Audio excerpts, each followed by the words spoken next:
stand by. I want to bring in now Gabe Crocker. We want to get the police side of the story, president of the St. Louis County Police Association. Thank you for joining us this morning. I appreciate it. First, let's get to the National Guard coming in, because you were critical of having the Missouri Highway Patrol come in. You thought that wasn't handled properly. Right. I thought that was kind of an unfriendly takeover of the situation due to political pressure on our governor and certain local leaders. And now what we've seen here just hang on before you go to that. Do you think that what usurped the local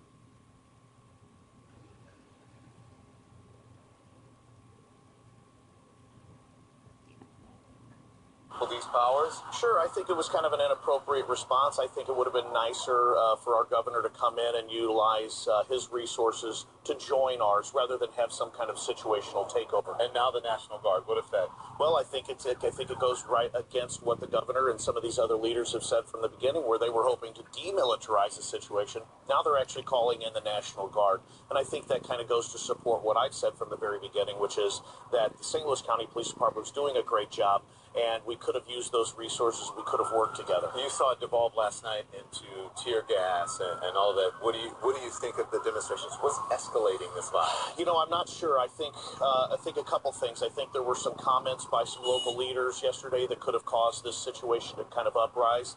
Certainly the autopsy results that were released last night could have inflamed certain crowd members. But again, I always like to delineate the difference between peaceful protesters, folks that are out there having their voices heard. The majority of them The majority of those folks that are out there, they have every right to be upset. We have police officers that are out there, they're upset. We understand that, but there are those people out there that are really trying to devolve the situation into looting and rioting and violence. What do you think? What was inflammatory about some of the local comments, and what are you speaking of specifically? Okay, well, you know, there's local leaders that are inflaming, I think, both sides of the situation. I've seen certain Twitter feeds and Facebook postings by politicians in the area calling for this officer to be arrested but yet asking for justice to move forward at the same time. So I find it quite hypocritical that some of the local leaders will call for this officer to be immediately arrested and tried and charged when really the investigation is still ongoing. That's unfair. It's too fast. It's too soon.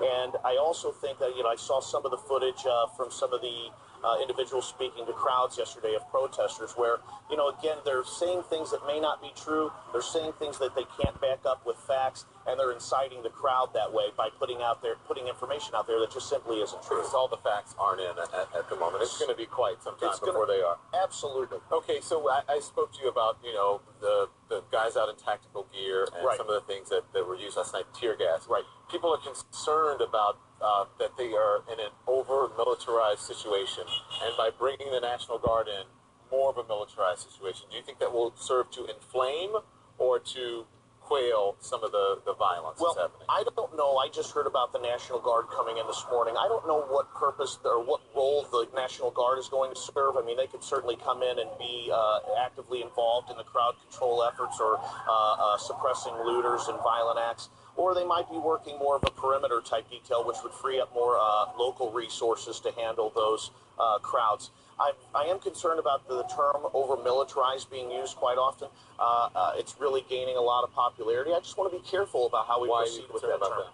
Well, because in the last 10 to 15 years, what we've seen is certainly, the events of 9/11, increases in school shootings and violent encounters in workplaces and mass shootings. And so some of that equipment and some of those resources are very commonly used in those situations. They're very rarely, Don, are they ever used just for regular patrol. Let's get to the autopsy, because I mentioned you said you thought that you didn't think that the autopsy results should be released, or the initial autopsy results should be released so soon? Well, you thought that inflamed the situation? Well, it's not my opinion whether or not they should or shouldn't have been, but they were, and now we have to deal with that. Okay, so as a member of the police department, what do you think of where the shots were? At least 6 shots, and then also a kill shot that they are saying shots to the head. Okay, I'm not a forensic pathologist, but what I can tell you from a law enforcement view is it's my belief that, well, right away, we've already eliminated quite a few witness statements from that day that were saying repeatedly, and that was also a problem early on.